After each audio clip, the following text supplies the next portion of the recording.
అలా నేను మిస్ చేసినావు. విడిపోయిన ఆంధ్రప్రదేశ్కి రెండోసారి ముఖ్యమంత్రిగా చంద్రబాబు నాయుడు ప్రమాణ స్వీకారం చేసి 30 రోజులు అవుతుంది. ఈ 30 రోజుల్లో ఆయన సాధించినటువంటి అంశాలు ఏంటి, ఆయన ప్రోగ్రెస్ రిపోర్ట్ ఏంటి అనే దాని మీద విశ్లేషించుకునేటువంటి ప్రయత్నం చేద్దాం. 30 డేస్ అయింది. ఉమ్మడి ఆంధ్రప్రదేశ్ అలాగే విడిపోయిన ఆంధ్రప్రదేశ్ రెండూ కలిపితే కనుక 4వ సారి ఆయన ముఖ్యమంత్రిగా ప్రమాణ స్వీకారం చేశారు జూన్ 12వ తారీఖున. అందుకే బాబు 4.0 అని చెప్పి మనం పిలుచుకుంటూ ఉన్నాం. సో చంద్రబాబు నాయుడు 4వ సారి ముఖ్యమంత్రి అయ్యారు. అయితే విడిపోయిన ఆంధ్రప్రదేశ్కి ఈ 30 రోజుల్లో ఆయన సాధించినటువంటి అంశాలు ఏంటి అనే దాని మీద మనం విశ్లేషించుకుంటే ప్లస్ మైనస్లు కూడా మాట్లాడుకున్నాం. సో ప్లస్లు మనం ఫస్ట్ కనుక తీసుకుంటే అమరావతి రాజధానికి పూర్వ వైభవం వస్తుందని చెప్పి ఒక ఆశలు, అలాగే దానికి ఒక బ్రాండ్ క్రియేట్ చేయడంలో విజయం సాధించారు చంద్రబాబు నాయుడు. ఆయన ప్రమాణ స్వీకారం చేసినటువంటి మొదటి రోజు నుంచే ఆంధ్రప్రదేశ్ రాజధాని అమరావతిలో ప్రొక్లైనర్లు కనిపించాయి. అక్కడ ముళ్ల పదవులను తొలగించేటువంటి కార్యక్రమం ప్రారంభమైంది. అలాగే రోడ్లు వేసేటువంటి కార్యక్రమం కూడా స్టార్ట్ అయింది.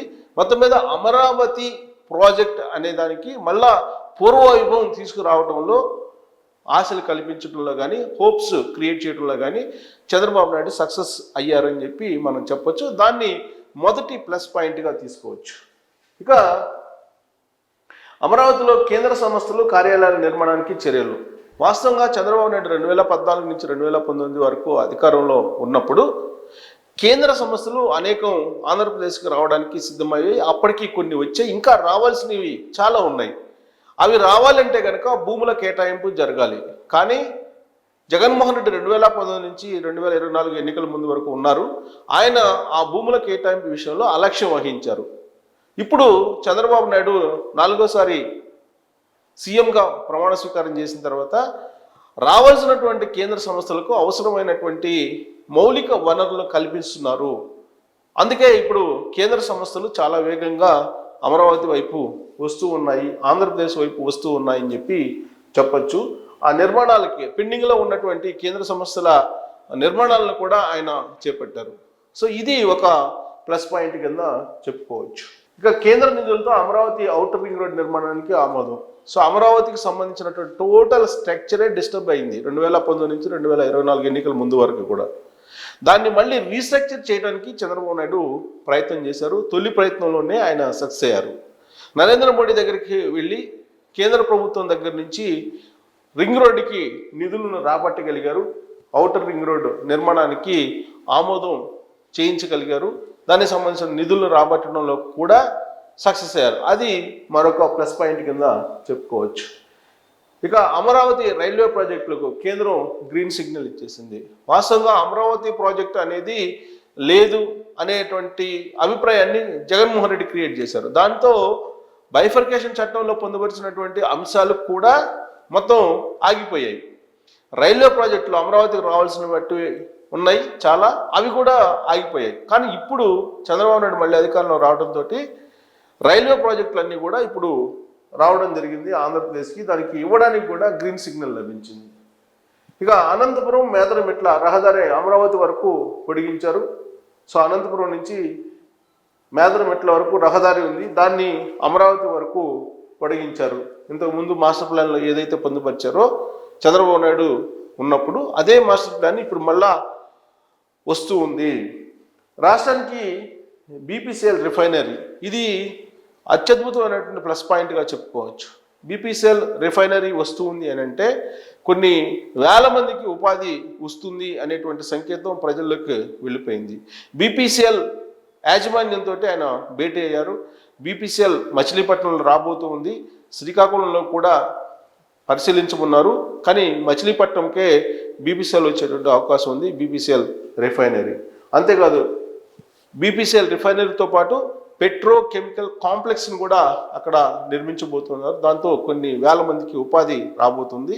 సో అభివృద్ధికి తొలిమెట్టు బీపీసీఎల్ కొత్తగా రావడం అనేది చెప్పి చెప్పుకోవచ్చు. అదొక పెద్ద ప్లస్ పాయింట్గా ఈ 30 రోజుల్లో చంద్రబాబు నాయుడు సాధించిన దాన్ని చెప్పుకోవచ్చు.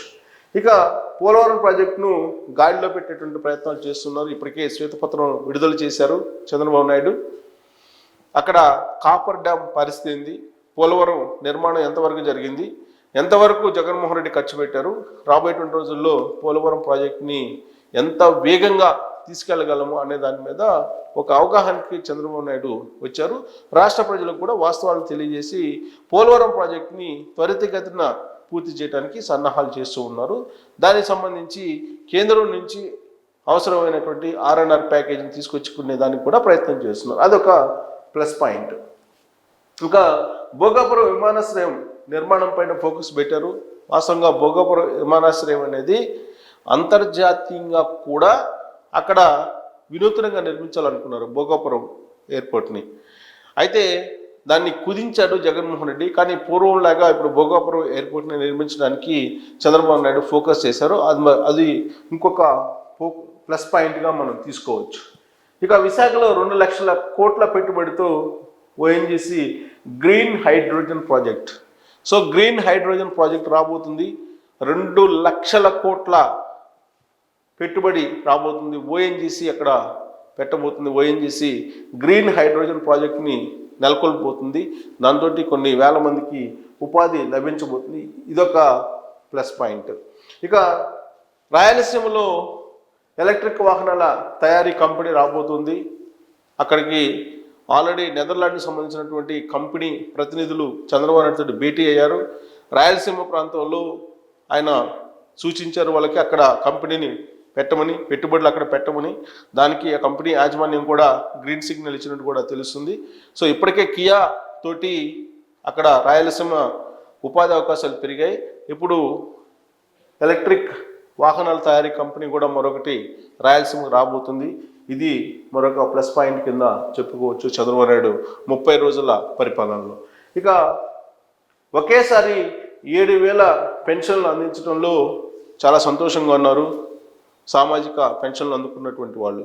వాస్తవంగా అరియర్స్ తోటి కలిపి 7,000 పెన్షన్లు జూలై 1వ తారీఖున ఇవ్వడం జరిగింది.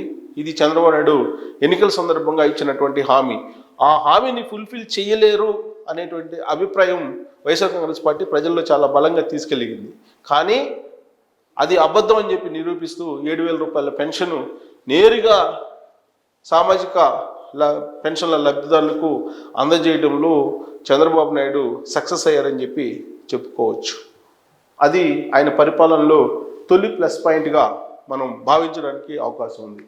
ఇక డిఎస్సి ప్రకటన చేశారు. చాలా కాలం నుంచి డిఎస్సి పెండింగ్లో ఉంది. చంద్రబాబు నాయుడు అధికారంలో రాగానే డిఎస్సికి సంబంధించినటువంటి నోటిఫికేషన్ వెలువడింది. డిఎస్సి ప్రకటనతో విద్యార్థుల్లో, నిరుద్యోగుల్లో, ప్రత్యేకించి నిరుద్యోగుల్లో చాలా పాజిటివ్ రెస్పాన్స్ కనిపిస్తుంది. ఇక ఆయన 30 రోజుల పరిపాలనలో మైనస్ పాయింట్లు ఏంటి? జగన్ పాలనలో అక్రమాలపైన చర్యలకు 1 అడుగు ముందుకు 4 అడుగులకు వెనక్కి అన్నట్టుగా కొనసాగుతూ ఉంది. అది చంద్రబాబు నాయుడు తాత్సార ధోరణ, లేదంటే ప్రజల నుంచి వ్యతిరేకత వస్తుంది అనేటువంటి ఉద్దేశంతో ఆయన నాంచుతున్నారో తెలియదు. కానీ జగన్మోహన్ రెడ్డి 2019 నుంచి 2024 ఎన్నికల ముందు వరకు చేసినటువంటి అగత్యాల మీద, అవినీతి మీద, కుంభకోణాల మీద, దందాల మీద, కబ్జాల మీద చర్యలు తీసుకోవడంలో చంద్రబాబు నాయుడు ప్రజలు ఏదైతే ఎక్స్పెక్ట్ చేశారో ఆ స్థాయిలో చర్యలు చేపట్టడం లేదు అనేది ఆయన 30 రోజుల పరిపాలనలో ఉన్నటువంటి ఒక మైనస్ పాయింట్ కింద పరిగణించడానికి అవకాశం ఉంది. ఇక అధికారులు నియామకంలో చంద్రబాబు నాయుడు తడబడుతున్నారు అనేది కూడా వినిపిస్తుంది. సీఎంఓ ఆఫీసులో సెక్రటరీలుగా నియమించుకునేటువంటి ఐఏఎస్ల విషయంలో కూడా చంద్రబాబు నాయుడు తప్పటడుగు వేశారు అనేది సోషల్ మీడియాలో తెలుగుదేశం పార్టీ గ్రూపుల్లోని వైరల్ అవుతున్నటువంటి న్యూస్.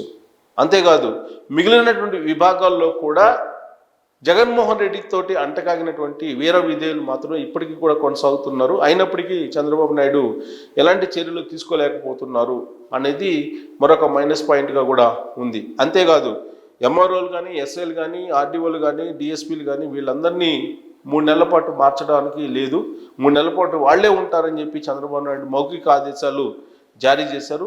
దాంతో జగన్మోహన్ రెడ్డి సైన్యంగా పనిచేసినటువంటి గ్రౌండ్ స్థాయిలో ఉండేటువంటి రెవెన్యూ, పోలీసు విభాగాలు ఇప్పటికి కూడా జగన్మోహన్ రెడ్డి సేవలో తరించిపోతుంది. దాన్ని తెలుగుదేశం పార్టీ క్యాడర్ కానీ, ప్రజలు కానీ భరించలేకపోతూ ఉన్నారు.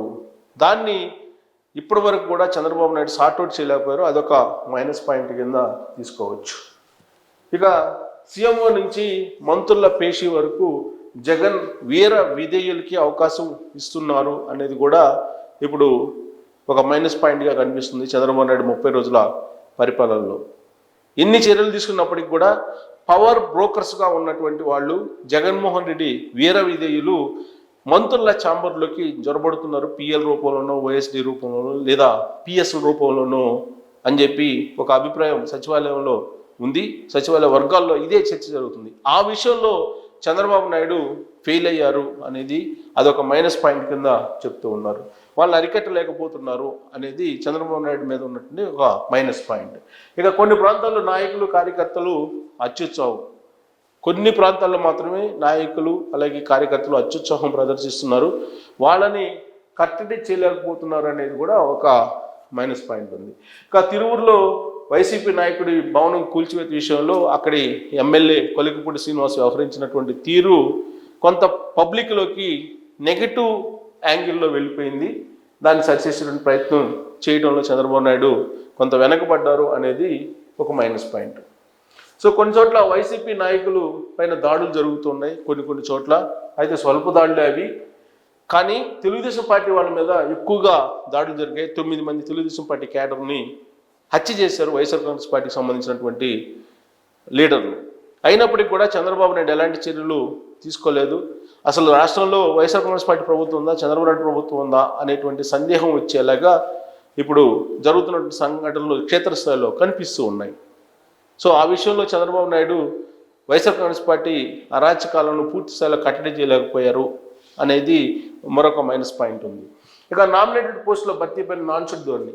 సాధారణంగా ప్రభుత్వాలు కొత్తవి ఏర్పడిన తర్వాత అప్పటి వరకు పనిచేసినటువంటి క్యాడర్ కానీ లీడర్లు కానీ పోస్టులని ఆశిస్తూ ఉంటారు, నామినేటెడ్ పోస్టులని. ఆ విషయంలో చంద్రబాబు నాయుడు తనదైనటువంటి శైలిలో నాన్సుడి ధోరణి వ్యవహరిస్తున్నారు అనేది ఆయనకు ఉన్నటువంటి మరొక మైనస్ పాయింట్గా కనిపిస్తుంది. పార్టీ కోసం పనిచేసినటువంటి వాళ్ళలో తీవ్ర అసంతృప్తి ఉంది.